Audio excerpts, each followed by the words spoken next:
안녕하십니까? 인생의 복잡한 문제들을 말씀으로 단칼에 해결해주는 김종근 목사의 쾌도 남마입니다.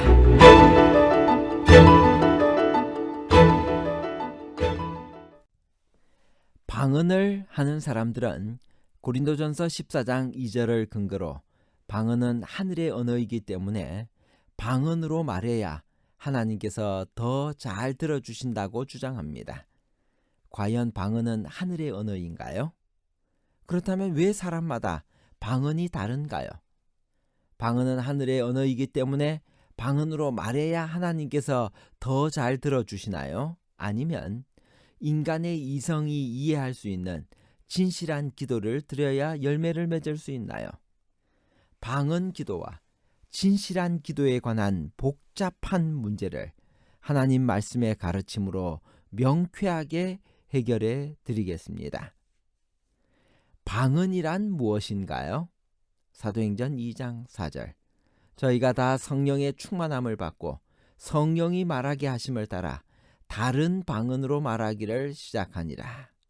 방언은 헬라어로 그로사인데 혀, 언어, 말을 의미하는 단어입니다.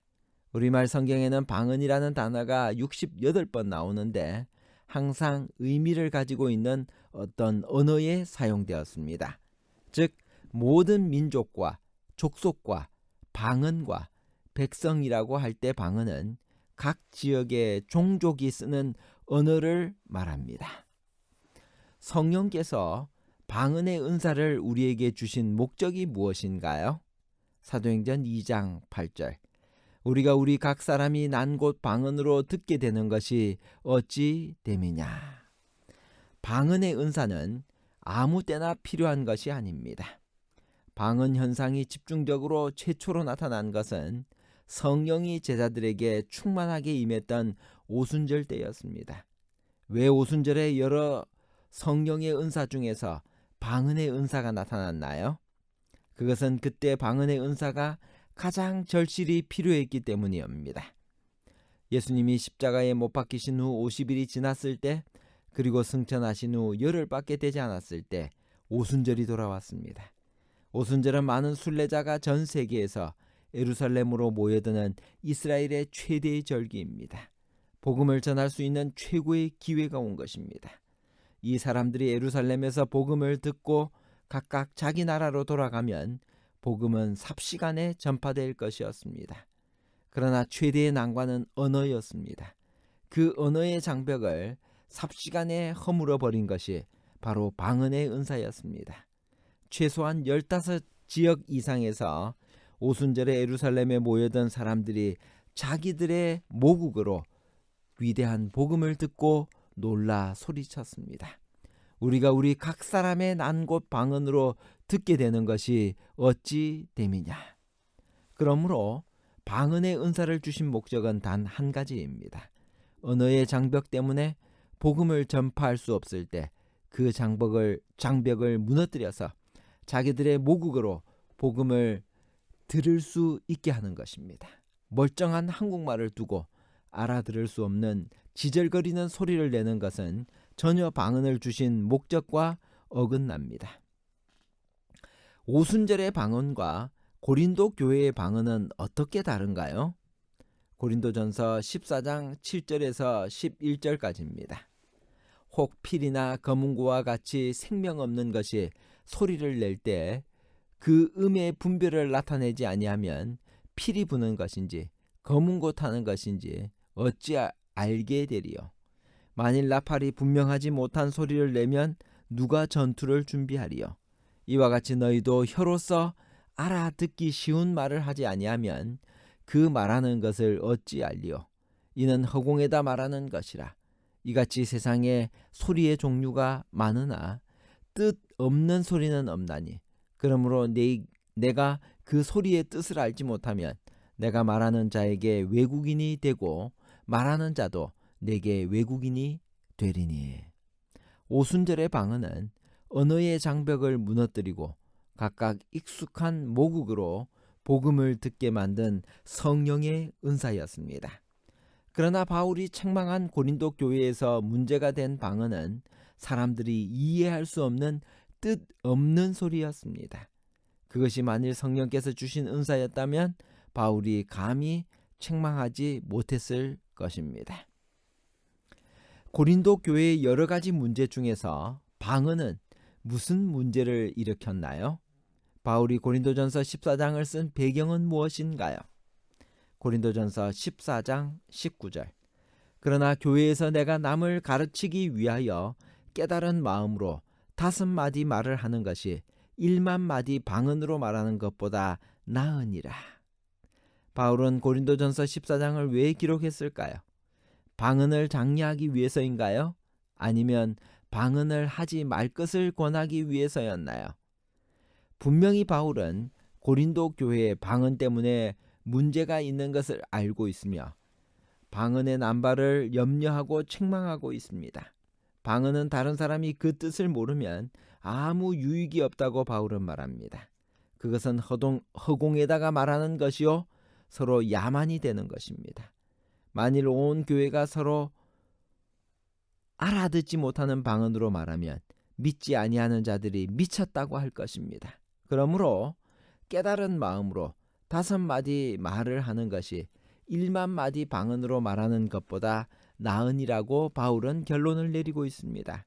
그러므로 고린도전서 14장은 교회의 질서를 어지럽히고 성령께서 주시는 참된 방언의 은사를 모독하는 사람들이 행하는 뜻없이 지절거리는 방언을 금하고 있는 것입니다.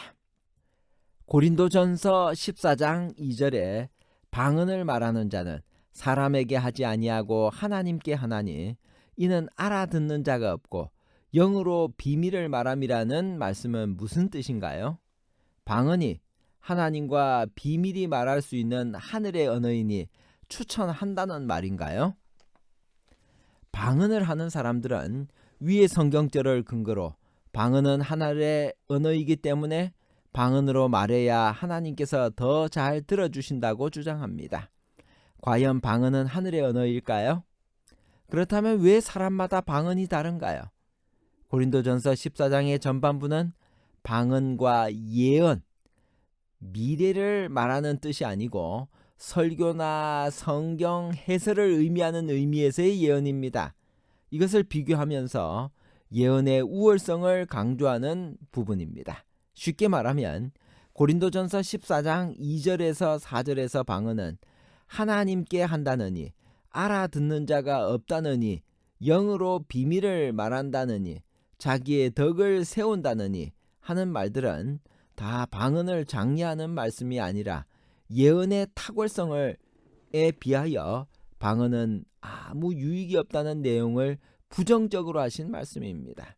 고린도전서 14장 3절에 그러나가 그것을 증거합니다.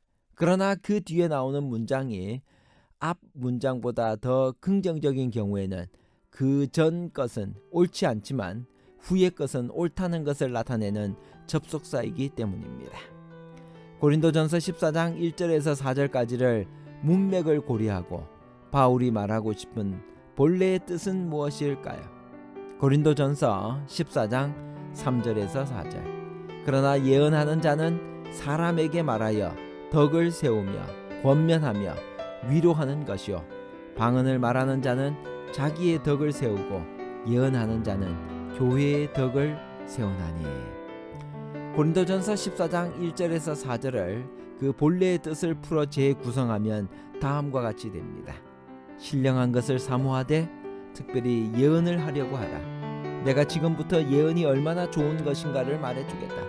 너희 교회에서 지금 알아듣지 못하는 방언이 문제가 되고 있는데 방언이란 원래 사람들, 그 중에서도 믿지 않는 사람들을 위한 것이다. 너희들이 쓰는 방언은 하나님께 영으로 비밀을 말한다고 하면서 자기의 덕만 세우는데 사람들은 아무도 알아듣는 사람이 없으니 그것이 너희에게 무엇이 유익하냐. 그리고 그것은 성령께서 주신 방언의 원래 목적도 아니다. 그러나 예언은 사람에게 알아듣게 말하기 때문에 덕을 세우며 권면하며 안위하는 것이요 자기의 덕이 아니라 교회의 덕을 세우는 것이다. 결론입니다. 첫 번째, 흔히 말하는 방언은 하나님께 하는 하늘의 언어라느니 영어로 비밀을 말하기 때문에 성령 충만의 증거라느니 하는 말들은 고린도전서 14장을 분석해보면 근거가 없습니다. 둘째, 그것들은 예언이 사람에게 말하며 교회의 덕을 세우며 권면하며 안위하는 것보다 열등하다는 것을 나타내기 위하여 부정적으로 사용되었습니다. 셋째, 영으로 기도한다는 말도 참된 영적인 기도라는 뜻이 아니라 사람의 이성으로 이해할 수 없는 것, 그래서 열매를 맺지 못하는 기도라는 뜻으로 부정적으로 사용된 말입니다. 감사합니다.